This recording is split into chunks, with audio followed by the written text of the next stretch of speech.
Iran may have just made the single most costly mistake of this entire Hormuz crisis. For a brief moment, the regime in Tehran appeared to believe it had seized back the initiative. The Strait of Hormuz, which had reopened on April 17th, was slammed shut again barely a day later. This time, the closure came with open threats, radio intimidation, and direct fire. The Revolutionary Guards announced to the world that every ship was now a target until the American blockade was lifted. Commercial captains were warned. Crews panicked. Global markets flinched. Insurance fears exploded. And Tehran likely believed that by injecting raw chaos into the world's most important energy choke point, it could frighten the United States, raise the economic cost of confrontation, and force Washington to retreat. But what happened next may have shattered that calculation completely. Because instead of backing off, the United States used Iran's aggression as the trigger for something much bigger: a live, expanding, internationally visible maritime hunting operation designed not just to defend shipping, but to seize, disable, and choke off Iran's sea-based power. The moment that changed everything came on April 19th in the Gulf of Oman. Out on those waters moved a colossal Iranian-flagged cargo vessel, the MV Tuska, a 275-meter giant, so massive it was described as weighing almost as much as an aircraft carrier. The ship was no ordinary merchant vessel. It was already on the U.S. Treasury sanctions list over past illegal activity, and it was now trying to break the naval blockade and force its way toward Bandar Abbas. Waiting for it was the Arleigh Burke-class guided missile destroyer USS Spruance, one of the most capable warships in the U.S. Navy and one already patrolling the region under orders tied directly to the blockade mission. For 6 hours, Spruance tracked the ship and issued repeated warnings. Those warnings were not vague. They were stark, escalating, and unmistakable. Vacate your engine room. Vacate your engine room. We are prepared to subject you to disabling fire. The Iranian crew kept going. They did not alter course. They did not yield. And in that moment, the confrontation crossed from deterrence into history. USS Spruance opened fire with its 5-inch negative .45 Malawian Quach's deck gun and struck Tuska's engine room directly. The hit crippled the ship's propulsion, leaving the massive vessel dead in the water. Then came the boarding phase. Marines from the 31st Marine Expeditionary Unit, already poised for exactly this kind of operation, moved in rapidly and seized full control of the vessel. It was the first time since the blockade began on April 13th that actual shots had been fired to disable a ship, and the first time the United States physically captured a vessel under that operational framework. CENTCOM later broadcast the event almost second by second, ensuring the world understood what had just happened. The message was devastatingly clear. The blockade was not theoretical. It was not rhetorical. It was not some diplomatic bluff backed only by warnings and press statements. It was now a live-use enforcement regime backed by naval gunfire, marine boarding teams, and presidential approval. The United States had just shown that if an Iranian-linked ship challenged the blockade, Washington was fully prepared to disable it, board it, and take it. Donald Trump's response amplified that message further. Posting on Truth Social, he declared that a giant hole had been blown in the ship's engine room and that the cargo was being inspected moment by moment. In style, it sounded like one of his typical dramatic declarations. In substance, it revealed the new phase of the crisis. America had moved from warning Iran to physically dismantling Iranian freedom of movement at sea. And according to subsequent reporting, Tuska was not going to be the last. The Wall Street Journal described a much broader Pentagon campaign now underway, one aimed at seizing Iran-linked vessels not only in Hormuz, but across international waters in the days ahead. That means the seizure of Tuska was not a one-off confrontation. It was the opening move of a much larger maritime strategy. To support that strategy, Washington has poured an extraordinary concentration of military power into the region. This is not a normal Gulf patrol posture. It is one of the heaviest naval and air assemblages seen there in years. At the center are the Arleigh Burke-class destroyers, which form the sharp edge of maritime interception. The USS Michael Murphy and USS Frank E. Peterson Jr. had already moved through the strait in early April, taking forward positions. Behind them came the return of the USS Gerald R. Ford the largest aircraft carrier in the world, back into the broader theater through the Red Sea. Ford carries a combat-ready air wing of around 90 aircraft and does not arrive alone. It brings escorts, layered sensors, strike capacity, and sustained power projection. In the same operational basin sits the USS Abraham Lincoln, effectively giving the United States two major carrier strike groups poised within striking distance of Iran's maritime and coastal infrastructure. That alone is a massive statement. But it is only one layer of what is now being built. Because the real innovation in this operation is not just naval presence. It is the system of interception, boarding, seizure, and identification wrapped around it. Each U.S. destroyer now reportedly carries VBSS teams, visit, board, search, and seizure units, capable of handling routine or lower threat interceptions. If resistance is expected, the next layer comes forward, the 31st Marine Expeditionary Unit, the same force that boarded Tusca, operating out of platforms like the USS Tripoli and trained specifically for opposed boarding under hostile conditions. If the risk rises even higher, Navy SEALs are part of the picture as well. Add to that MH-60R and MH-60S Seahawk helicopters, which can launch from destroyers and amphibious ships and insert forces by fast rope directly onto moving vessels, and you begin to see the architecture clearly. This is not a floating show of force. It is a seizure machine. And then there is the USS Lewis B. Puller, an expeditionary sea base whose importance is difficult to overstate. Puller functions as a forward operational platform for special operations units and supports AH-64 Apache attack helicopters in theater. Those Apaches are already flying direct patrol missions against Iranian fast attack craft swarms. That matters because it means Washington is not only preparing for ship seizures in open water, it is preparing for the kind of ugly, chaotic close-quarters confrontation the IRGC Navy has spent decades trying to perfect. In other words, the United States is not just guarding shipping lanes. It is building a full-spectrum counter-coercion framework around Hormuz, one designed to detect, classify, intercept, disable, board, and if necessary destroy any Iranian-linked attempt to reopen maritime leverage through force. Above the water, the air umbrella has become just as dense. F/A, 18 Super Hornets, and F-35CS from the carriers are maintaining air superiority and rapid response strike options. P, 8 Poseidon maritime patrol aircraft are sweeping the surface picture and listening under it. MQ, 4 Sea Triton drones can patrol for extended durations, stretching surveillance hours far beyond what manned aircraft alone can sustain. KC-135 and KC-46 tanker aircraft keep this entire airborne structure fueled and persistent. Over the last 48 hours, the number of C-17 Globemaster III transport flights into the region reportedly surged to historic levels, with at least 8 arriving and 6 departing. Flight Radar 24 data showed that the most tracked aircraft on April 18th were largely American aerial refueling tankers, which tells you everything about the tempo Washington is preparing for. This is not a short spike in pressure. This is operational endurance. Then comes the stealth and precision layer. At least 18 F-35 A Lightning II aircraft were confirmed shifting from RAF Lakenheath to the Gulf, joined by F-15 E Strike Eagles and A-10 Thunderbolt II aircraft. That mix is important. The F-35 is bringing deep sensor fusion and stealthy strike options against coastal missile threats and mobile launchers. The F-15ES offer payload, range, and precision attack capacity. The A-10s, though often underestimated, remain devastating against swarming fast attack boats, exposed coastal concentrations, and lightly armored targets. Combine all of that with carrier aviation, tanker support, and persistent ISR, and the result is something Iran has not faced before at this intensity.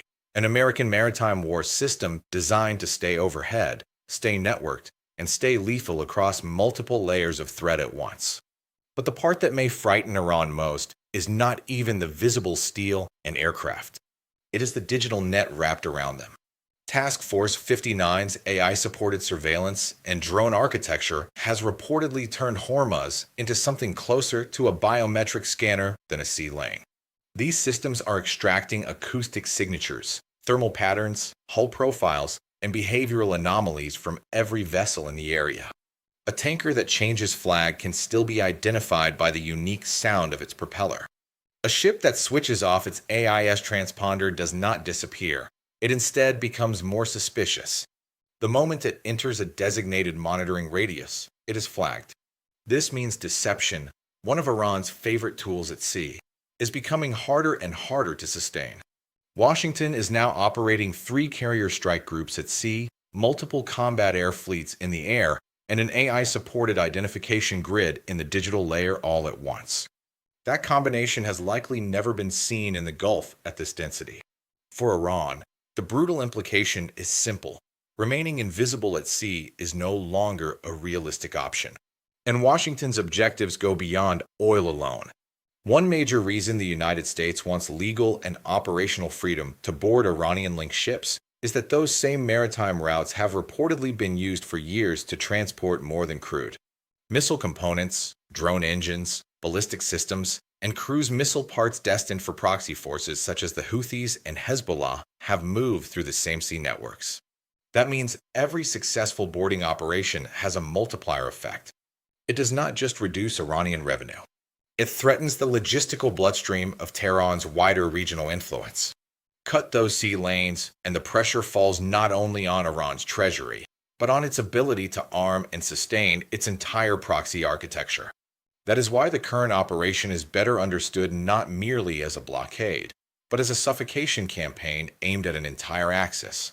One of the most strategically important details in the American plan is where it intends to conduct many of these boardings. Hormuz itself is narrow, only about 33 kilometers wide at its tightest point, and Iran's asymmetric toolkit is designed exactly for that compressed geometry. Fast attack swarms, coastal missile batteries, mines, and submarines all become more dangerous in that space. So rather than force every confrontation inside the most dangerous throat of the strait, Washington is reportedly shifting many boardings outward into the Gulf of Oman and the Arabian Sea. In open waters, destroyers have wider maneuver room, better radar horizons, and cleaner fields of fire. Helicopters can operate more freely. Boarding teams face less immediate exposure to coastal batteries and swarm tactics. That move alone strips Iran of some of the environmental advantages it has counted on for decades. And the operation is becoming global. Coordination between CENTCOM and Indo-Pacific Command reportedly means Iranian-linked oil movement is being watched not only around Hormuz, but across the Indian Ocean, the Strait of Malacca, and even into South China Sea routing patterns. This matters because even if a tanker escapes the Gulf, it may not escape the system. It can be traced, intercepted, and challenged again further east. That makes Iran's alternative route strategy far less effective than it appears on paper. What is now emerging is not simply a Gulf blockade. It is a globally scoped maritime interdiction campaign rooted in Hormuz, but extending far beyond it. Still, it would be a serious mistake to think the United States now holds all the cards without risk. The reason Hormuz matters so much is because it is precisely the kind of environment where weaker powers can impose disproportionate danger on stronger ones. Iran has spent decades preparing for this. The first major threat remains naval mines. Open source estimates put Iran's stockpile at over 5,000.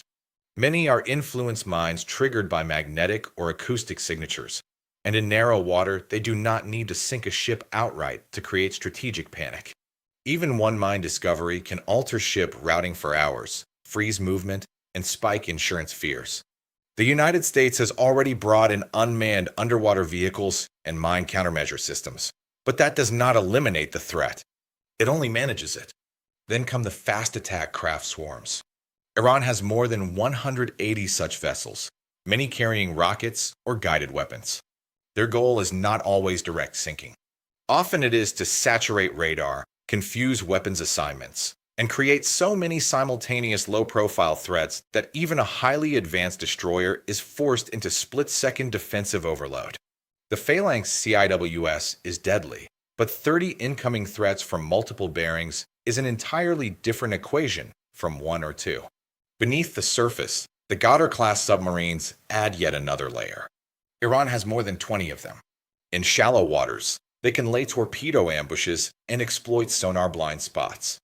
Along the coast sit mobile anti-ship missile systems such as Nor and Qatar, both capable of ranges beyond 200 kilometers. These launchers are hidden in caves, mountain cuts, and improvised concealment sites and operate under shoot and scoot doctrine. Fire, move, disappear. The drone problem is just as serious. Iran's Shahid and Mohajer families have spent years evolving into low-cost attritional weapons. A Shahid 136 drone may cost roughly $20,000. The SM-2 missile used to bring it down may cost around $2 million. That imbalance is part of Tehran's strategy. Force America to spend high-end munitions against disposable threats. The Pentagon reportedly understands this well enough that it has moved laser-based defensive systems into the Gulf under classified arrangements to counter drone saturation at lower cost. In other words, Washington is not blind to the trap. It is trying to build a dedicated defense ring against each Iranian threat layer. Unmanned underwater systems for mines, helicopters and Apaches for fast boats, F-35 stealth chains for coastal missiles, AWACS and BACN aircraft for airspace coordination, and B-52 rotations if larger infrastructure suppression becomes necessary. The key point is that America is not stepping back despite the risks. It is preparing to fight through them. And the reason it is willing to do so is brutally simple. The strategic goals are now visible to everyone. Bring Iranian oil exports close to zero. Force the permanent reopening of Hormuz. Push Tehran back toward the nuclear table from a position of severe weakness. Everything Washington is doing now points toward those three outcomes. Economically, the pressure is enormous. Around 90% of Iran's trade relies on maritime flows. Daily oil exports sit in the range of 1.5 to 2 million barrels, much of it moving through Hormuz toward China. If the blockade reaches full efficiency, 80 to 90% of that revenue could disappear almost immediately. The short-term daily loss is estimated at roughly $300 million to $500 million. For an economy already strained by sanctions, defense costs, subsidies, and war, that is not a squeeze. It is a managed heart attack. The visible evidence of that pressure is already emerging. Fully loaded tankers waiting at Karg Island, Bandar Abbas, Chabahar, and Asaliya are becoming the new normal. Ships sit, fuel burns, money stalls, and uncertainty spreads. Even militarily, the picture is unfavorable for Iran the longer the crisis runs. The IRGC Navy's monthly missile production cannot sustainably match the quantity of missiles and munitions sitting in a single American task force. Tehran's asymmetric strategy was built for ambush, shock, and limited duration disruption. It was not built for a drawn-out contest in which the United States patiently expands the battle space, pushes confrontations into open water, and hunts vessels one by one across multiple oceans. And then, just as this maritime confrontation was hardening, the story suddenly jumped to Pakistan. On the morning of April 19th, two U.S. Air Force C-17 Globemaster III transport aircraft landed at Nurkan Air Base near Islamabad. The roads from the airport were reportedly locked down immediately. Major hotels such as Serena and Marriott stopped taking new reservations and cleared existing guests. Security was tightened across Islamabad and Rawalpindi. That was not random. Iran had initially rejected a new round of negotiations via Pakistani mediation. But the events of April 18th and 19th, the shooting at commercial ships, the disabling and seizure of Tuska, and the intensity of the American ultimatum may have flipped Tehran's calculations almost overnight. Trump made the pressure public. He reminded everyone that the first round of talks, held in the same city on April 11th, had failed. But this time, the tone was drastically harsher. He said the United States was offering a very fair deal and warned that if Iran did not accept, America would destroy every single power plant and every single bridge in Iran. No more good guys.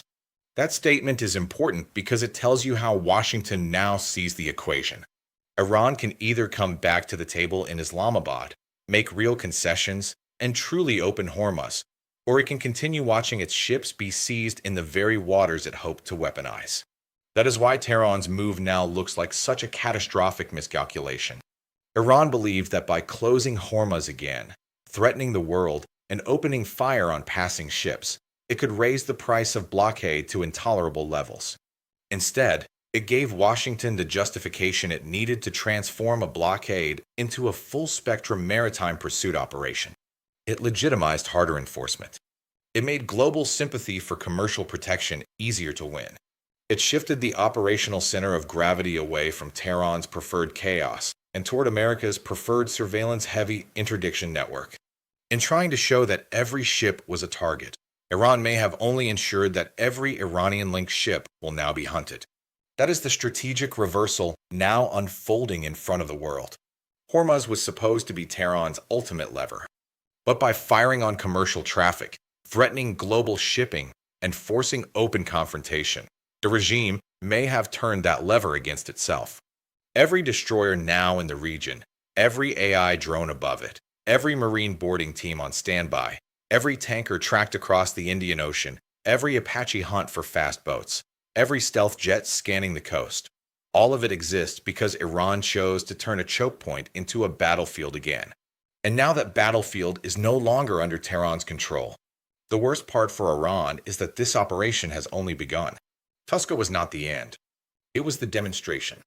If Washington follows through on the wider campaign now being described, the next phase could involve repeated seizures, global tracking, economic suffocation, and a negotiation table waiting in Islamabad with the full weight of military coercion hanging over it. Iran thought it was locking Hormuz down. Instead, it may have unlocked the most dangerous American maritime operation the Gulf has seen in years. This is Strategic Horizon Watch.